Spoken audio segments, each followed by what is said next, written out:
Hello friends, this is Tanvi Pahuja welcoming you all to our channel Only Civil Services. हमारा आज का topic है revolt of 1857, one of the important topic in our syllabus. It is marked as the beginning of turning point. It is marked as the turning point in Indian modern history. तो important तो है, आप लोग please इसे बहुत अच्छे से समझिएगा. मैं इसमें कॉजेज़ बताने वाली हूँ कि रिवॉल्ट ऑफ 1857 किस वजह से हुआ, रिज़ल्ट क्या होता है, किस तरीके से कौन लीडर्स थे इम्पॉर्टेंट, क्या कॉन्सिक्वेंस रहा है इस वॉर का, और नेचर क्या है इस वॉर का, और ये भी कि हम इस वॉर को क्यों हारे. तो आप लोग पूरा ध्यानपूर्वक इस लेक्चर को देखिएगा. दूसरी चीज़ मैं बता दूँ, प्रीलिम्स हो या मेंस, ये टॉपिक दोनों में ही काफ़ी इम्पॉर्टेंट है. डायरेक्ट क्वेश्चन आ जाते हैं, what were the causes of revolt of 1857. Okay, तो देखिएगा. और मैं एक चीज़ बताती हूँ, आंसर राइटिंग जब आप करें तो जिस तरीके से मेरे नोट्स अभी बने हैं, मैंने कॉजेज़ को सब हेड्स में डिवाइड कर रखा है. Economic cause, political cause, military cause, administrative cause. अगर आप इस तरीके से लिखेंगे कि इकोनॉमिक कॉज एक हेडिंग डाल दी और सब हेड्स डाल दिए, तो एग्जामिनर को भी बहुत अच्छे से समझ में आएगा, प्लस आप भी इसको अच्छे से लिख पाएंगे. ठीक है, तो हम स्टार्ट करते हैं कि what are the causes of revolt of 1857. पहला कॉज है इकोनॉमिक कॉज. क्या था इकोनॉमिक कॉज? नया new land revenue settlement establish किया ब्रिटिशर्स ने. अभी तक हम एग्रीकल्चरिस्ट एग्रीरेरियन सोसाइटी है हमारी इंडिया की, लेकिन हम सिर्फ अपने सबसिस्टेंस के लिए, मतलब जितनी हमें ज़रूरत होती थी हम उतना ही उगाते थे. इनकी वजह से इन्होंने इंट्रोड्यूस किए कैश क्रॉप्स. अब क्या हुआ, कमर्शियलाइजेशन हो गया इंडियन एग्रीकल्चर का. अपने कैश क्रॉप्स को, अपने प्रॉफिट मोटिव्स को बढ़ाने के लिए इन्होंने एक लैंड रेवेन्यू सेटलमेंट इंट्रोड्यूस किया उन टेरिटरीज़ में जिन्हें ये एस्टैब्लिश कर चुके थे, एक्सपांड कर चुके थे, जहाँ पर अपना एम्पायर. अब लैंड रेवेन्यू सिस्टम इनका जो था, इस वजह से जो हमारे फार्मर्स थे इन्हें काफ़ी लॉस हुआ. हैवी टैक्सेशन आ गया उन लोगों के ऊपर. दे फेस्ड हैवी टैक्सेशन. ठीक है. दूसरी चीज़, एमरजेंस ऑफ इंटरमीडिएटरीज, मतलब कई इंटरमीडिएटरीज जैसे कि मनी लेंडर्स हमें देखने को मिले. इसका रीज़न ये था क्योंकि लैंड रेवेन्यू सिस्टम इंट्रोड्यूस हुआ. फार्मर्स जो थे उनका इकोनॉमिक बैकग्राउंड बहुत ज़्यादा बिगड़ चुका था, उनकी इकोनॉमी डिस्टेबलाइज हो चुकी थी, डिस्ट्रेस आ गया था उनकी इकोनॉमी में. तो उनको पैसे की ज़रूरत पड़ी. जब वो अपना पैसा टैक्सेशन में दे दे के थक गए, अब उनके पास कुछ नहीं बता, तो अब उनके पैसे की ज़रूरत पड़ी. तो वो पैसे लेने जाते हैं मनी लेंडर्स के पास. मनी लेंडर्स क्या होते हैं? Merchants, rich merchants. ये इन्हें पैसे दे देते हैं, पर क्योंकि इतना हैवी टैक्सेशन है उनके ऊपर लैंड रेवेन्यू सिस्टम के थ्रू, तो जब फार्मर्स इस मनी लेंडर्स को पैसे नहीं दे पाते वापस, तो ये इन पे और कर्जा लगा देते हैं, इनको और पैसा देने पे मजबूर कर देते हैं फार्मर्स को. इसका बहुत अच्छा एग्जाम्पल हम देख सकते हैं लगान मूवी में. Promotion of British goods. इन लोगों ने क्या किया, इंडिया में अपने गुड्स को प्रमोट करना शुरू किया. इंडिजीनियस जो हमारी इंडस्ट्रीज़ थी उनको डिस्ट्रक्ट करके अपने गुड्स को इंट्रोड्यूस किया. हमारे इंडिया से रॉ मटेरियल्स ले जाके उन्हीं को ही फिनिश्ड गुड्स बनाया गया. अब बताइए, आप हमारी चीज़ ही ले जा रहे हैं, बस कॉटन ले गए, वहाँ से पैंट बना के भेज दी, और 20 रुपये का कॉटन ले गए, 2000 रुपये की पैंट भेजिए. तो कितना इकोनॉमिक प्रॉफिट उनको हो रहा है, और हम देखिए उस पैंट को खरीद रहे हैं. तो हमारा जो वेल्थ है वो कहाँ जा रहा है? उनके पास. तो ये हुआ. हाई टैरिफ्स लगाए इनने. किस तरीके के टैरिफ्स? जब ब्रिटेन से गुड्स आता था इंडिया में तो उन पे टैरिफ्स लगाए जाते थे, मतलब टैक्स लगाए जाते थे.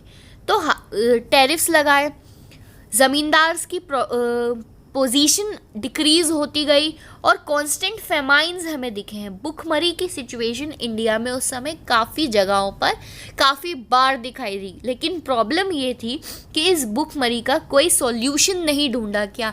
जो पीपल सफ़र कर रहे थे इंडिया का, जो उनके पास पैसे ही नहीं हुआ करते थे, उनका कोई उपाय नहीं ढूंढा गया, वो सिर्फ अपनी जेबें भरने में इंटरेस्ट रख रहे थे। उनका एक ही मोटिव था, that was profit, profit and profit. तो ये कुछ इकोनॉमिक कारण हमने देखे हैं। पॉलिटिकल कॉजेज़ मैं बता देती हूँ आपको। इफेक्टिव कंट्रोल, बहुत अच्छी तरीके से उन्होंने हमारी टेरिटरीज़ को कंट्रोल किया। सब्सिडरी अलायंस की पॉलिसी थोपी इंडियन रूलर्स पे। डॉक्ट्राइन ऑफ लैप्स की पॉलिसी, मतलब कि अडॉप्टेड सन जो रहेगा आपका वो राजा नहीं बनेगा, हमारे ब्रिटिश एम्पायर में आ जाता है ये स्टेट। एनेक्सेशन किया हमारे इंडियन स्टेट्स को। तो किस तरीके से जो पॉलिटिकल सिचुएशन थी उसका फ़ायदा उठा के पूरी इंडियन टेरिटरीज़ को एनेक्स किया। किसने? ब्रिटिशर्स ने एनेक्स किया। तो ये हमने देख लिया है। उसके बाद next cause is administrative cause, क्योंकि उस समय तक जो एडमिनिस्ट्रेशन था इंडिया का वो कौन देख रही थी? East India Company. तो there was rampant corruption in their officials, जो उसके ऑफिशियल्स थे वो बहुत करप्शन कर रहे थे, अपनी जेबें भर रहे थे। तो ये कारण था जो इंडियंस को देखा नहीं गया।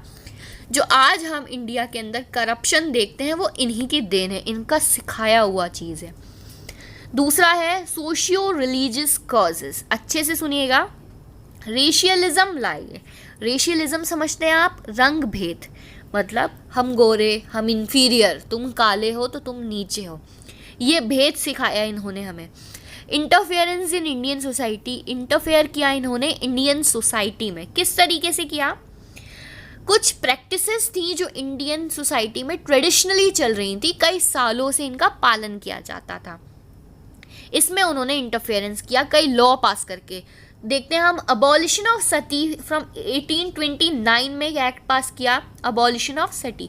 हालांकि ये ज़रूरी था, सती मतलब जो स्त्री रहती है वो पति की डेथ के बाद अपने आप को भी उस अग्नि में मार देती है। तो हालांकि किसी जिंदा की जान लेना बहुत गुनाह था, उनने अच्छा किया, पर हम क्या मानते थे कि ये हमारी रिलीजियस जो प्रैक्टिसेस हैं आप उनमें इंटरफेरेंस कर रहे हैं। विडो रीमैरिज एक्ट, विडो की रीमैरिज एक्ट पास किया कि आप विडोज़ भी रीमैरिज कर सकती हैं 1856। इसका ईयर जो पासिंग ईयर है याद रखिएगा आप लोग, सती का है 29, विडो रीमैरिज का है 56। रिलीजियस डिसेबिलिटी एक्ट 1856 में पास हुआ।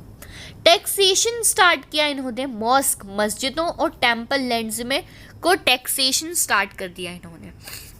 तो इस तरीके से इन्होंने रिस्ट्रिक्ट करी हमारी कुछ रिलीजियस प्रैक्टिसेस को।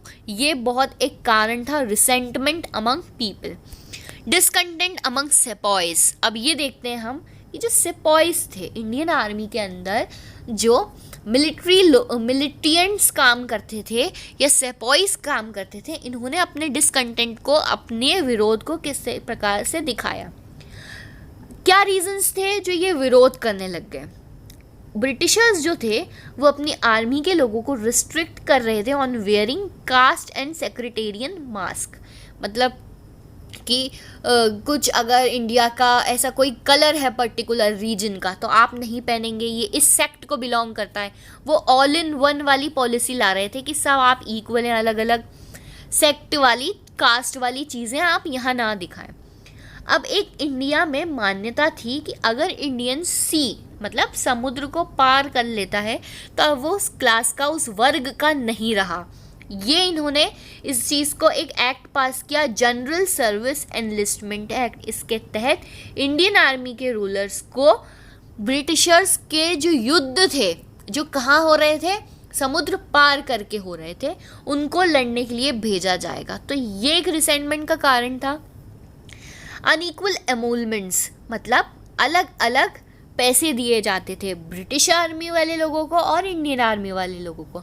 दूसरी चीज़, रैंक में भी डिफरेंस था, मतलब कुछ हमें ऊपर की रैंक नहीं दी जाती थी आर्मी में, जो लोअर रैंक्स थी वो दी जाती थी इंडियन आर्मी वाले लोगों को। एनेक्सेशन ऑफ अवध, अब it was a sparking incidence. क्या था? अवध जो एरिया था इसको एनेक्स कर लिया on the basis of miss governance. हमने देखा था कि अवध को इनने एनेक्स कर लिया। अब अवध जो रीजन था, मेनली जो सिपॉइज थे ये यहीं से आते थे, मतलब जो ब्रिटिश की आर्मी में जो मैक्सिमम सिपॉइज थे वो अवध एरिया के थे। तो ये हर्ट कर गया सेपॉयज को। तो ये कारण थे, ये मिलिट्री ये कारण थे, रिसेंटमेंट ऑफ सेपॉयज के कारण थे। अब हम देखेंगे इमीडिएट रीज़न क्या थे। एकदम से रिवॉल्ट को जो चालू किया गया वो क्या का कारण था जो चालू किया गया? एक एनफील्ड राइफल नाम की गन इंट्रोड्यूस हुई ब्रिटिशर्स की आर्मी में। अब इस गन में ऐसा माना जाता है कि एक ग्रीस्ड रैपिंग, मतलब बारूद निकाला जाता था जब, तो एक रैपिंग होती थी, ग्रीस्ड रैपिंग। ऐसा उस समय बात फैल गई थी कि ये जो ग्रीस बना हुआ है ये किससे बना है? Made of beef and pig fat. अब आप देखिए, बीफ मतलब काऊ, ये क्या था? काऊ क्या था? गाय तो भारतवासियों के लिए माता है। उसके बाद पिग, मुस्लिम्स भी पिग को मानते थे। तो ये हिंदू और मुस्लिम्स की जो रिलीजियस फीलिंग थी ये हर्ट हुई इस कारण। तो ये इमीडिएट रीज़न है जो रिवॉल्ट स्टार्ट हुआ। अब रिवॉल्ट कहाँ से स्टार्ट होता है? ये जगह याद रखिए, मेरठ नाम की जगह से रिवॉल्ट स्टार्ट होता है। कब? 10 मई 1857 में रिवॉल्ट स्टार्ट हुआ है। मैं बता दूं आपको, बहादुर शाह थे लास्ट मुगल रूलर थे। ये जो वीक ओल्ड एज एक रूलर थे, कैपेबल बिल्कुल नहीं थे ये, लेकिन इनको सिंबॉलिक हेड बना दिया। मुगल रूलर थे, क्यों बना दिया? क्योंकि ट्रेडिशनली जो मुगल एम्पायर वो था, it was traditionally an symbol of political unity in India. अब लुक, कितनी अच्छी बात है कि एक हिंदू स्टेट में, हालांकि उस समय तो हिंदू मुस्लिम कोई स्टेट था नहीं, लेकिन उस समय हमने इन्हें अपना सिंबॉलिक हेड बना दिया गया। The revolt of sepoy was accompanied by rebellion of civil population. Sepoys ने इस रिवॉल्ट को चालू किया। ये सिपॉय म्यूटिनी हुई थी मेरठ में। सिपॉयज ने इस युद्ध को चालू किया और सारे सिविल्स ने इन्हें ज्वाइन किया है। इस रिवॉल्ट का सिंबल था लोटस एंड चपातीज। अब एक चीज़ आप नोट कर लीजिए कि एक ही रिवॉल्ट या एक ही इंसिडेंट से तो ये रिवॉल्ट हुआ नहीं है।